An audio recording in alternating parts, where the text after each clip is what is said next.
Мә, қарасаңыздар, мистер Бистің шоколадын жеп көрейін деп тұрмыз. Мынаны аукционға сатып жіберейін ба? Сонау Америкадан келіп тұр ғой.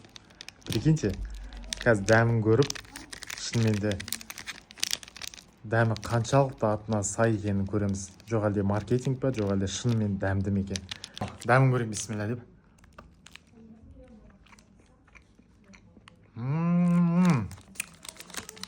Дәмді.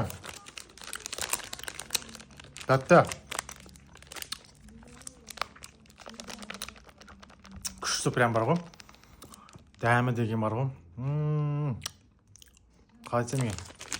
Қан, еще раз жейші.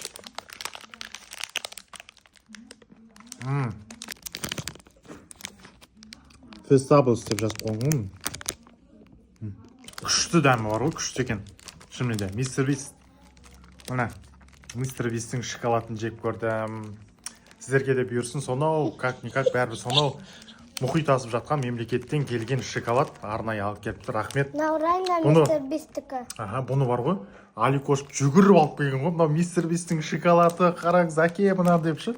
Мен басында мән бермеген, сөйтіп қарасам, шынымен де мистер Бистің фестаблс деп жазылып тұр ғой. Шынымен де күшті. Керемет. Мистер Бист. Мистер Бистті қазір отмечать етіп қоямын. Жазыңыздаршы, мистер Бист Қазақстан деп шалсын бізді де. Әлем мистер Бист. Мистер Бист.